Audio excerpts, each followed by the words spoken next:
नमस्कार दोस्तों, स्वागत है आपका आईटीआई एग्जाम सॉल्यूशंस में। दोस्तों, हम आईयूसीएस जनरल साइंस के 100 क्वेश्चन ऑलरेडी कंप्लीट कर चुके थे। अब ये नेक्स्ट 100 क्वेश्चन हम कंप्लीट करने वाले। तो चलिए दोस्तों, क्वेश्चन सॉल्व करना स्टार्ट करते हैं। क्वेश्चन नंबर 101 है, why does a cannon recoil after firing? तोप दागने के बाद पीछे क्यों हट जाती है? A, conservation of energy, B, backward thrust of gases produce, C, Newton third law of motion and D, Newton first law of motion. Newton third law of motion क्या कहता है? Every action has equal and opposite reaction. इसकी वजह से जब हम तोप को दागते हैं तो तोप पीछे हट जाती है। So option number 3, Newton third law of motion, इसका राइट ऑप्शन होगा। क्वेश्चन नंबर 102 है, heat stored in water vapour is? जल वाष्प में संग्रहित ऊष्मा डैश है? A, specific heat, B, latent heat, C, absolute heat and D, relative heat. जो वाटर वेपर के अंदर हीट स्टोर होती है उसको हम लेटेंट हीट बोलते हैं। So option number B, latent heat, यहाँ पे इसका राइट ऑप्शन होगा। क्वेश्चन नंबर 103 है, the layer of atmosphere used for radio wave transmission is? Radio तरंग संचारण के लिए प्रयुक्त वायुमंडल की परत कौन सी है? A, chromosphere, B, troposphere, C, ionosphere and D, stratosphere. Radio wave transmission के लिए सबसे बेस्ट लेयर कौन सी होती है? वो होती है ionosphere. So option number C, ionosphere, यहाँ पे इसका राइट ऑप्शन होगा।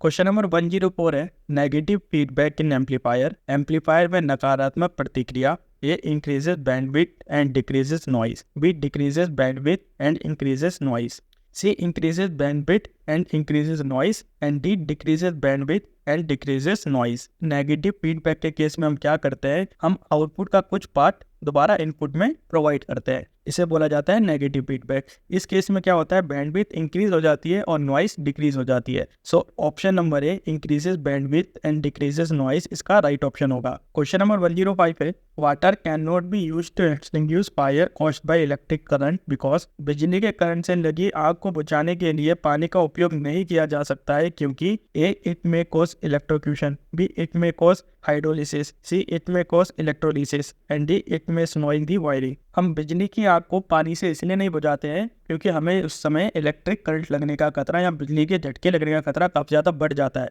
अगर हमें बिजली की आग को बुझाना है तो हम यूज करते हैं CO2 एक्सटिंग्विशर का। सो इसका राइट आंसर होगा option number A, it may cause electrocution. Question number 106 है, a periscope work on the principle of? Question number 107 है, a copper disc has a hole, if the disc is heated the size of the hole? तांबे की disc में एक छेद होता है, यदि डिस्क को गर्म किया जाता है तो छेद का आकार में क्या होगा? A, increase, B, decrease, C, no changes and D, first increase then decreases. देखिए, अगर हम किसी भी मेटल को हीट करते हैं तो उसका साइज इंक्रीज हो जाता है।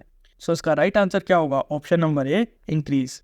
क्वेश्चन नंबर 108 है, a rear view mirror for driving is? Driving के लिए एक रियर व्यू दर्पण कौन सा होता है? A, plane, B, concave, C, convex and D, inverted. Driving के लिए जो हम रियर व्यू मिरर यूज करते हैं वो बना होता है कॉन्वेक्स लेंस का। इससे हमें इमेज अपराइट मिलती है और हम काफी ज्यादा लार्ज एरिया भी कवर कर पाते हैं। So option number C, convex, इसका राइट ऑप्शन होगा। क्वेश्चन नंबर 109 है, the important unit of a microprocessor is? Microprocessor की महत्वपूर्ण इकाई कौन सी है? A, ALU, B, array of register, C, control unit and D, all of the above. Microprocessor की important unit कौन सी होती है? ALU भी होती है, रजिस्टर्स भी होते हैं, कंट्रोल यूनिट भी हो सकती है। So option number D, all of the above, इसका राइट ऑप्शन होगा। ALU की फुल फॉर्म भी क्या होती है? Arithmetic logical unit. Question number 110 है, anemometer is used to measure? Anemometer का उपयोग किसको मापने के लिए किया जाता है?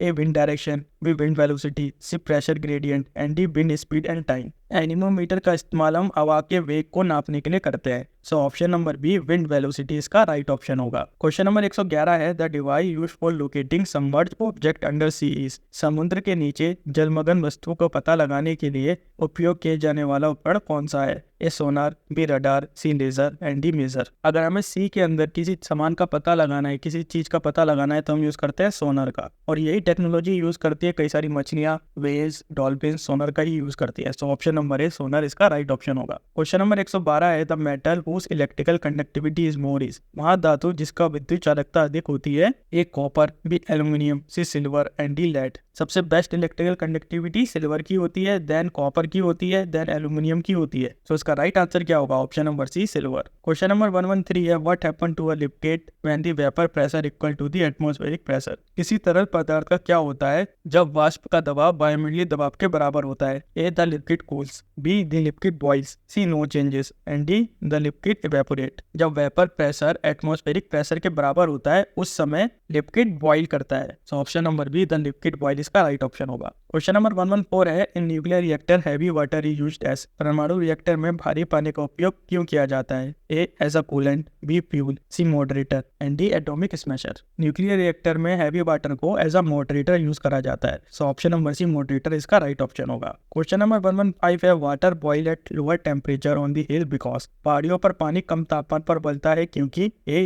It is cold on the hills, B there is less carbon dioxide in the hills, C there is decrease in air pressure on the hills and D there is less oxygen. पहाड़ी क्षेत्रों में पानी कम temperature पे उबलता है क्योंकि वहाँ का जो एयर प्रेशर होता है वो कम होता है, इसी वजह से हमें खाना बनाने में वहाँ पे दिक्कत आती है। So option number C there is decrease in air pressure on the hill इसका राइट ऑप्शन होगा। क्वेश्चन नंबर 116 है, tear gas use by the police to disperse the mob contain. भीड़ को तितर बितर करने के लिए पुलिस द्वारा उपयोग किए जाने वाली आंसू गैस में शामिल है A carbon dioxide, B chlorine, C ammonia and D hydrogen sulphide. Tear gas में क्लोरीन यूज होती है, so option number B chlorine इसका राइट ऑप्शन होगा। क्वेश्चन नंबर 117 है, why do birds not have respiratory trouble at the time of flying at the high altitude. ऊंचाई पर उड़ान के समय पंछियों को सांस लेने में परेशानी क्यों नहीं होती है? A their lungs are very large, B they fly inactively, C they have extra air sacs and D they use less oxygen. पंछियों के पास अतिरिक्त वायुकोश होते हैं, इसी वजह से वो उड़ते समय उनको सांस लेने में दिक्कत नहीं होती है।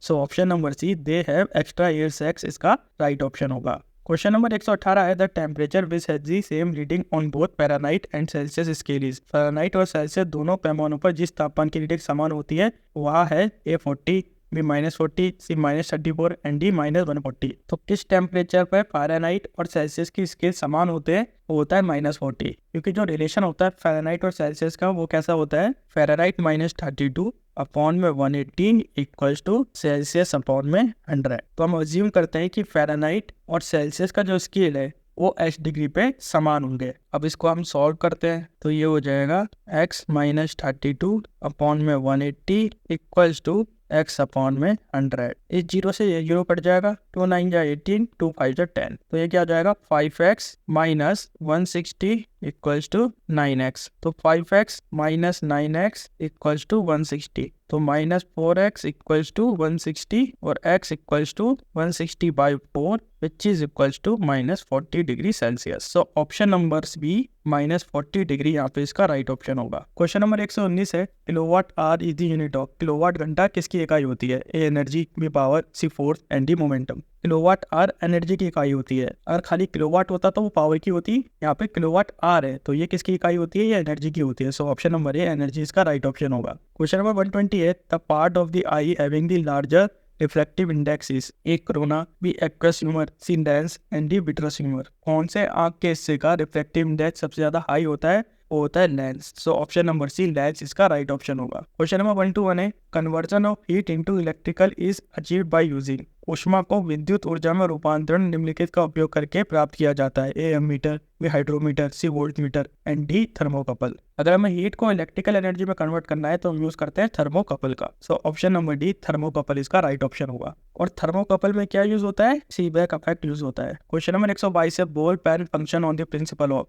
बॉल पेन किस सिद्धांत पर कार्य करता है? A viscosity, B Boyle's law, C gravitational force and D surface tension. Ball pen surface tension के प्रिंसिपल पर वर्क करता है और यही सरफेस टेंशन डिसाइड करता है कि इंक कितनी फैलेगी। अगर सरफेस टेंशन ज्यादा हाई हुआ तो इंक कम फैलती है और अगर सरफेस टेंशन कम हुआ तो इंक काफी ज्यादा फैलती है। So option number D surface tension इसका राइट ऑप्शन होगा। क्वेश्चन नंबर 123 है, a man can not see clearly beyond 10 metre. The diseases he suffer from. A far sight, B myopia, C cataract and D hypermetropia. अगर कोई आदमी दूर की चीज नहीं देख पा रहा है तो उसे कौन सी बीमारी होती है? उसे मायोपिया होता है। So option number B myopia इसका राइट ऑप्शन होगा। क्वेश्चन नंबर 124 है, when milk is churned the cream separate from in due to. जब दूध को मथा जाता है तो उसमें से क्रीम किसके कारण अलग हो जाती है? A frictional force, B centrifugal force, C gravitational force and D viscous force. जब दूध को मथा जाता है तो सेंट्रीफ्यूगल फोर्स की वजह से क्रीम अलग हो जाती है। So option number B centrifugal force इसका राइट ऑप्शन होगा। क्वेश्चन नंबर 125 है, मूविंग इलेक्ट्रिकल चार्ज प्रोड्यूस। गतिमान विद्युत आवेश क्या उत्पन्न करता है? A magnetic field, B sound wave, C light wave and D heat waves. देखिए, स्टैटिक चार्ज या स्टेशनरी चार्ज इलेक्ट्रिकल फील्ड को प्रोड्यूस करता है। Electrical field is produced by stationary charge, whereas moving charge produce both electrical and magnetic field, यानी कि moving charge electrical और magnetic field दोनों generate करता है। सो इसका राइट आंसर क्या होगा? Option number A, magnetic field. Question number 126 है, light beam which is highly directional is called. प्रकाश किरण जो एक अत्यधिक दिशात्मक कहा जाता है। A eraser, B glazer, C maser and D laser. सबने लेजर लाइट कभी ना कभी यूज करी होगी। उसकी जो डायरेक्शनल होती है वो काफी ज्यादा सीधी होती है, बिल्कुल स्ट्रिक्ट डायरेक्शनल होती है। So option number D, laser इसका राइट ऑप्शन होगा। क्वेश्चन नंबर 126 है, एनर्जी इन रिफ्लेक्टेड लाइट, परावर्तित प्रकाश में ऊर्जा। A does not depend on the angle of incidence, B increase with increase in angle, C decrease with increase in angle of incidence and D become maximum for angle of incidence equals to 45 degree. Reflected light की energy angle के साथ increase करती है। So option number B, increase with the increase in angle इसका right option होगा। Question number 127 है, the best material for the core of transformer is. Transformer के core के लिए सबसे अच्छी सामग्री कौन सी होती है? A stainless steel, B mild steel, C hard steel and D soft iron. Transformer core के लिए सबसे बेस्ट मटेरियल सॉफ्ट आयरन होता है। So option number D, soft iron इसका राइट ऑप्शन होगा। क्वेश्चन नंबर 128 है, in AC circuit AC meter measure. AC circuit में AC meter क्या मापते हैं? ए mean value, B RMS value, C peak value and D mean square value. AC circuit में AC meter RMS value को नापते हैं। So option number B, RMS value इसका right option होगा। क्वेश्चन नंबर 129 है, सोलर एनर्जी ड्यू टू। सौर ऊर्जा का कारण क्या है? A fusion reaction, B fission reaction, C combustion reaction and D chemical reaction. सौर ऊर्जा में एनर्जी का स्रोत होता है फ्यूजन रिएक्शन। फ्यूजन में क्या होता है? फ्यूजन रिएक्शन में दो एटम कंबाइन करते हैं और एनर्जी को रिलीज करते हैं, और फ्यूजन रिएक्शन में एटम स्प्लिट करते हैं। सो इसका राइट आंसर क्या होगा? ऑप्शन नंबर ए,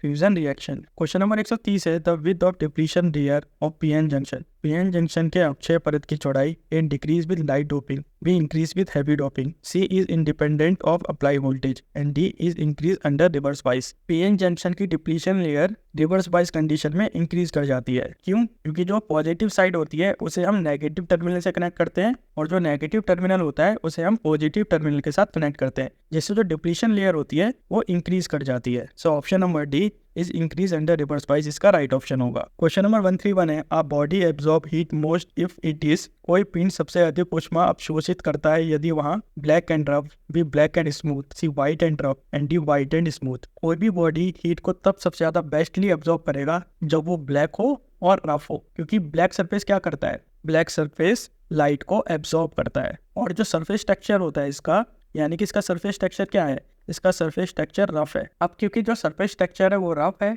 इसलिए इसके अंदर स्मॉल पॉकेट्स, स्मॉल कैविटीज होती हैं जो हीट को ट्रैप कर लेती हैं, तो इसलिए रफ और ब्लैक होना जरूरी है। So option number A, black and rough इसका राइट ऑप्शन होगा। क्वेश्चन नंबर 132 है, safety fuse wired used in domestic electrical appliances is made up of. घरेलू विद्युत उपकरणों में प्रयुक्त सुरक्षा फ्यूज तार निम्न धातु के बने होते हैं। A resistance, B melting point, C specific gravity and D conductance. जो सेफ्टी फ्यूज बने होते हैं उनका जो मेल्टिंग पॉइंट होता है वो बेसिकली लो होता है। लो मेल्टिंग पॉइंट इसलिए होता है क्योंकि इनके जब हैवी करंट फ्लो करेगा तो वो हैवी करंट को डिटेक्ट कर लेंगे। जब करंट इंक्रीज होता है तो उसके साथ साथ हीट भी इंक्रीज होती है। अगर मेल्टिंग पॉइंट लो नहीं हुआ तो सर्किट ब्रेकर या सेफ्टी फ्यूज ब्रेक नहीं होगा, और जब सेफ्टी फ्यूज ब्रेक नहीं होगा तो उससे क्या हो सकता है? शॉर्ट सर्किट हो सकता है। तो इसी वजह से जो सेफ्टी फ्यूज का वायर है उसका मेल्टिंग पॉइंट लो होना चाहिए। So option number B, melting point इसका राइट ऑप्शन होगा। क्वेश्चन नंबर 133 है, water from soil enter into the root hair owing to. मिट्टी से पानी जड़ बालों में प्रवेश कैसे करता है? A atmospheric pressure, B capillary pressure, C root pressure and D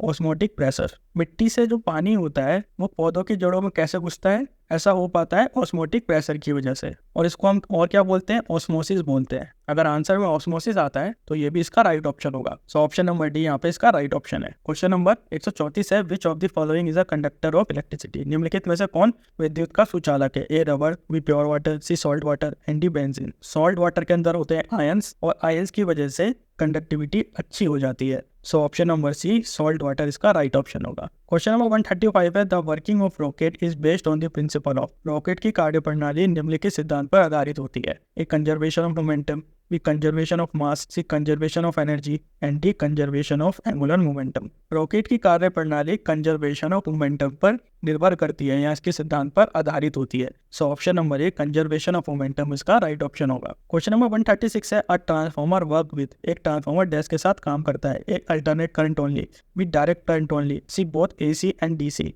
and D any signal. Transformer केवल AC के साथ वर्क करता है, DC के साथ वर्क नहीं करता है, क्योंकि ट्रांसफार्मर के लिए AC इंपॉर्टेंट होती है ताकि हमें वेरिंग मैग्नेटिक फील्ड मिल सके, और ये केवल AC प्रोवाइड कर सकता है, DC ये प्रोवाइड नहीं कर सकता। So option number A alternating current इसका राइट ऑप्शन होगा। क्वेश्चन नंबर 137 है, in the earth the weight of a body is maximum at the. पृथ्वी में किस पिंड का भार अधिकतम होता है? A north pole, B south pole, C equator and D surface. Body का जो वेट मैक्सिमम होता है वो पोल पर होता है। अब वो पोल नॉर्थ पोल भी हो सकता है, वो पोल साउथ पोल भी हो सकता है, तो ये दोनों ऑप्शन आपके राइट ऑप्शन होंगे। क्वेश्चन नंबर 138 है, direct conversion of solar energy with the use of photovoltaic cell result in the production of. Photovoltaic cell के उपयोग से सौर ऊर्जा से सीधा रूपांतरण के परिणाम स्वरूप डैश उत्पादन होता है? वे optical energy, electrical energy, thermal energy and D mechanical energy. Photovoltaic cell की मदद से हम क्या करते हैं? हम हीट एनर्जी को बेसिकली या सोलर की एनर्जी को इलेक्ट्रिकल एनर्जी में कन्वर्ट करते हैं with the help of semiconductor material. So option number B electrical energy इसका राइट ऑप्शन होगा। क्वेश्चन नंबर 139 है, a man inside an artificial satellite feel weightless because the force of attraction due to the earth is.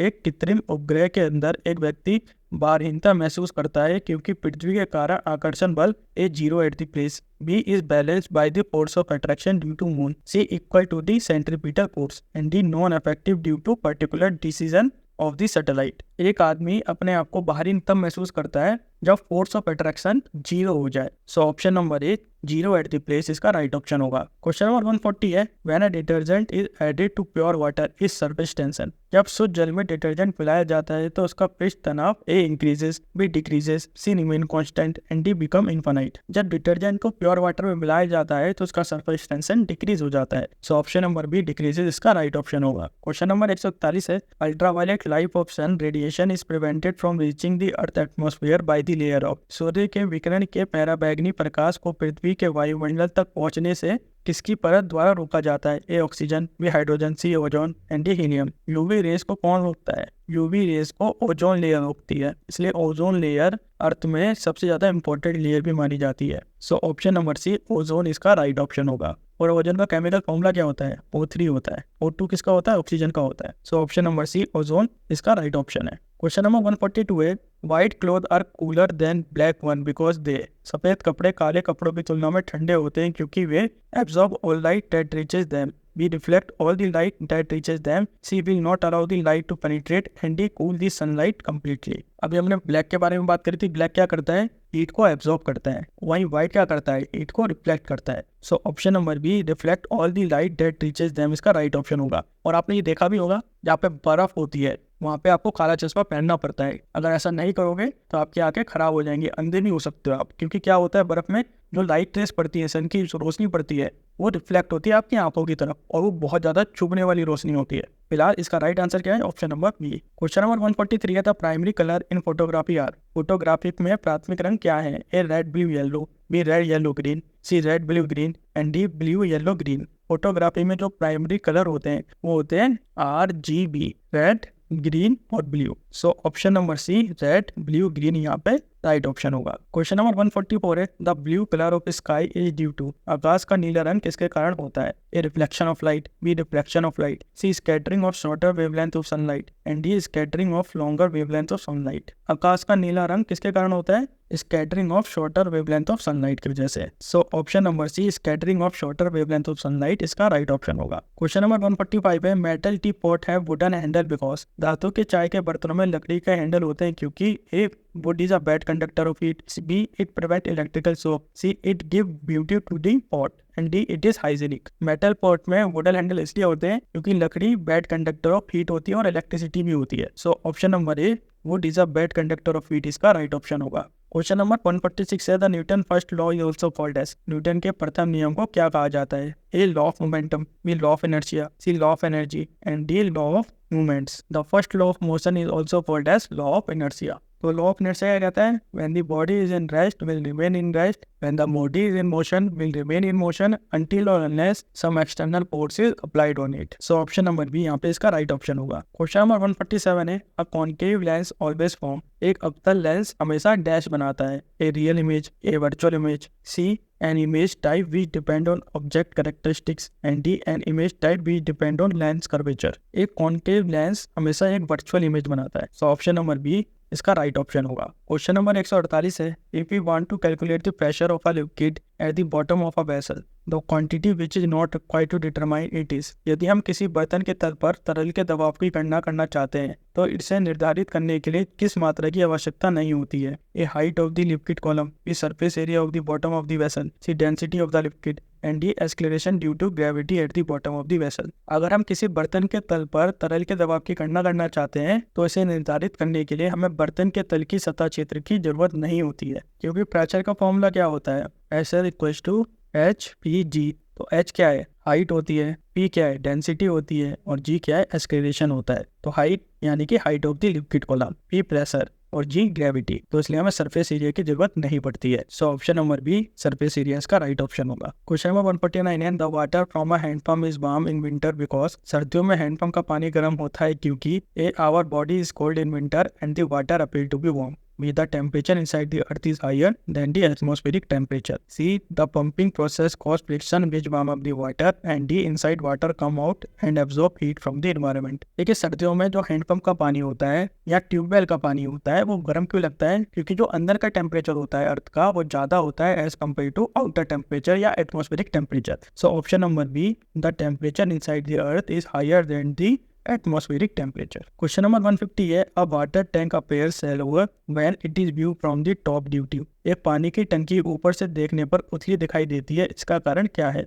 A, rectilinear propagation of light, B, reflection, C, total internal reflection and D, refraction। एक पानी की टंकी ऊपर से उथली इसलिए दिखाई देती है क्योंकि उसके अंदर होता है अपवर्तन, जिसे हम रिफ्लेक्शन भी बोलते हैं। रिफ्लेक्शन को बोलते हैं bending of light. So option number D reflection इसका राइट ऑप्शन होगा। क्वेश्चन नंबर 151 है, for a ray of light to suffer total internal reflection it has to pass from. प्रकाश की किरण को पूर्ण आंतरिक परावर्तन से गुजरने के लिए इसे डैश से गुजरना पड़ता है। A, glass to water, B, water to glass, C, air to water and D, air to glass. अगर हमें टोटल इंटरनल रिफ्लेक्शन चाहिए तो प्रकाश की किरण को डेंसर मीडियम से लेस डेंसर मीडियम की तरफ जाना होगा। तो यहाँ पे डेंसर मीडियम क्या है, ग्लास है, उसके बाद आता है एयर, उसके बाद आता है वाटर। तो ग्लास टू एयर तो है ही नहीं ऑप्शन में, तो क्या होगा, ग्लास टू वाटर होगा। So option number A glass to water इसका राइट ऑप्शन होगा। क्वेश्चन नंबर 152 है, a stone is dropped from the roof of a house towards the ground. The kinetic energy of the stone will be maximum. एक घर की छत से जमीन की ओर एक पत्थर गिराया जाता है, पत्थर की गतिज ऊर्जा अधिकतम कब होगी। A, just after it is dropped, B, when it is just on the half, C, just before it touches the ground and D, when it touches the ground।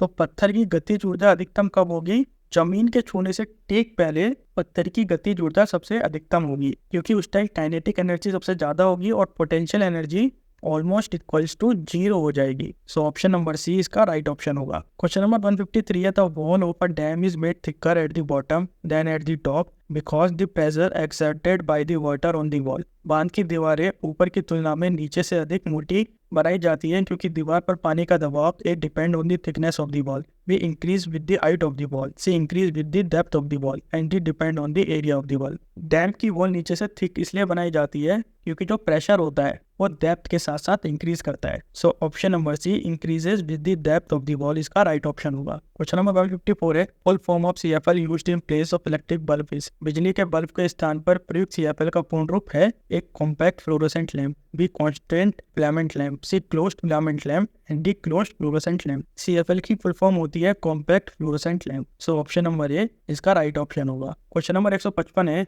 Which electromagnetic radiation is used for satellite communication. उपग्रह संचार के लिए किस विद्युत चुंबकीय विकिरण का उपयोग किया जाता है। A ultraviolet, B infrared, C microwave and D millimetre wave. Electromagnetic radiation के लिए हम यूज करते हैं माइक्रोवेव का। So option number C microwave इसका राइट ऑप्शन होगा। क्वेश्चन नंबर 156 है, indicate the false statement about the resistance of wire. किसी तार के प्रतिरोध के बारे में गलत कथन बताएं। A it depend on the material of the wire, B it is directly proportional to the length of the wire, C it is directly proportional to the area of cross section of wire and the resistance of metallic wire increase with increasing temperature. तो जो resistance होता है wire का वो directly proportional होता है length के। ये मटेरियल पर भी डिपेंड करता है, लेकिन ये इन्वर्सली प्रोपोर्शनल होता है एरिया ऑफ क्रॉस सेक्शन के। ये डायरेक्टली नहीं, इन्वर्सली प्रोपोर्शनल होता है। So option number C it is directly proportional to the area of cross section of wire, इसका राइट ऑप्शन होगा, यानी कि इसका गलत कथन है। क्वेश्चन नंबर 157 है, solar cell work on the principle of, solar cell किस सिद्धांत पर कार्य करते हैं? A photovoltaic effect, B photo electric effect, C photo conductive effect and D photosynthesis.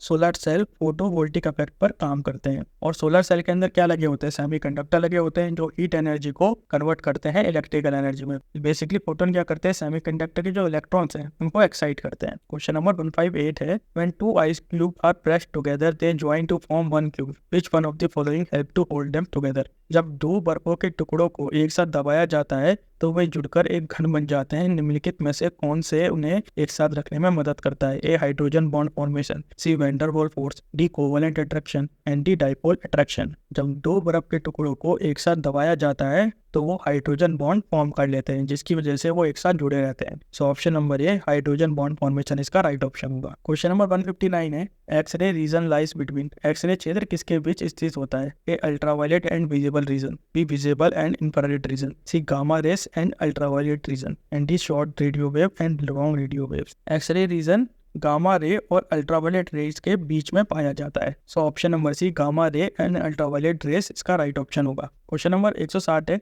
Microphone is a device which transform the, microphone एक उपकरण है जो डैश परिवर्तन करता है। A sound signal into current signal, B current signal into sound signal, C sound signal into light signal and D light signal into sound signal. Microphone sound signal को current signal में कन्वर्ट करता है और इस process को बोला जाता है transduction. So option number A sound signal into current signal इसका राइट ऑप्शन होगा। क्वेश्चन नंबर 161 है, pressure cooker cook food faster because, pressure cooker खाना जल्दी पकाते हैं क्योंकि A boiling point decrease with rise of pressure, B. It cook the food at low pressure, C. higher temperature is attained for cooking and the material of the cooker is good conductor। Pressure cooker क्या करते हैं? Pressure को increase कर देते हैं जिसकी वजह से बॉइलिंग पॉइंट डिक्रीज हो जाता है। सो ऑप्शन नंबर ए इसका राइट ऑप्शन होगा। क्वेश्चन नंबर 162 है, persistence of vision is the principle behind, दृष्टि की दृढ़ता किसके पीछे का सिद्धांत है? A binocular, C cinema, pyroscope and D camera. Persistence of vision किसका प्रिंसिपल होता है? सिनेमा का प्रिंसिपल होता है। इसका इस्तेमाल सिनेमा में किया जाता है। ये क्या है? एक तरीके का ऑप्टिकल इल्यूजन है। क्वेश्चन नंबर 163 है, the ordinary and maximum tolerance limit of sound by human being is, मनुष्य द्वारा ध्वनि की सामान्य एवं अधिकतम सहनशीलता सीमा है।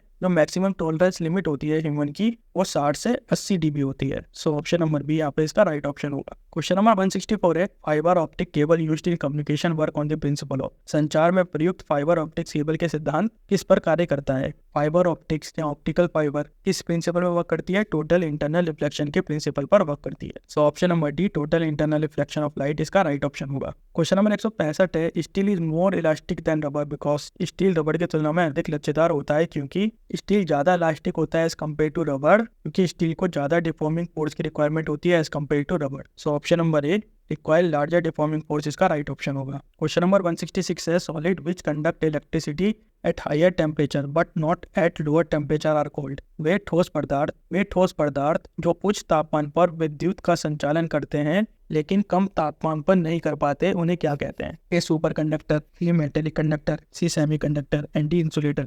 सेमी कंडक्टर की एक खासियत होती है जैसे जैसे टेम्परेचर इंक्रीज होता है वैसे वैसे इसकी कंडक्टिविटी भी इंक्रीज होती है। So option number C semi conductor इसका राइट ऑप्शन होगा। क्वेश्चन नंबर 167 है, a television channel is characterised by, एक टेलीविजन चैनल की विशेषता क्या है? अगर हम किसी भी टेलीविजन में कोई चैनल चेंज कर रहे हैं तो बेसिकली हम क्या कर रहे हैं? चेंज, हम फ्रिक्वेंसी को चेंज कर रहे हैं। So option number A frequency of transmitted signal इसका राइट ऑप्शन होगा। क्वेश्चन नंबर 168 है, outside of cooking utensil are generally left black from blue because, खाना पकाने के बर्तनों को बाहर से आमतौर पर नीचे से काला छोड़ दिया जाता है क्योंकि A it is difficult to clean, B black surface is good conductor of heat, C black surface is poor conductor of heat and D black surface is good absorber of heat. तो खाना पकाने के बर्तनों को बाहर से आमतौर पर नीचे से काला इसलिए छोड़ा जाता है क्योंकि जो ब्लैक सरफेस होता है वो हीट को अच्छे से अब्जॉर्ब कर पाता है। सो ऑप्शन नंबर डी यहाँ पे इसका राइट ऑप्शन होगा। क्वेश्चन नंबर 169 है, व्हाट इज कंपाउंड माइक्रोस्कोप, यौगिक सूक्ष्मदर्शी क्या है? A microscope that has one lens, B microscope that has two set of lens, C microscope whose lens are concave and D microscope whose lens are convex. Compound microscope में दो set of lens होते हैं, एक होता है ocular और दूसरा होता है eyepiece. So option number B a microscope that has two set of lens and ocular lens and eyepiece इसका राइट ऑप्शन होगा। क्वेश्चन नंबर 170 है, dioptre is the unit of, dioptre किसकी इकाई होती है? A power of lens, B focal length of a lens, C light intensity and D sound intensity. Dioptre power की lens को दर्शाता है। So option number 1 power of lens इसका right option होगा। दोस्तों अगर आपको ये वीडियो पसंद आए तो प्लीज़ इस वीडियो को लाइक कीजिए, हमारे चैनल को सब्सक्राइब कीजिए एंड थैंक्स फॉर वॉचिंग।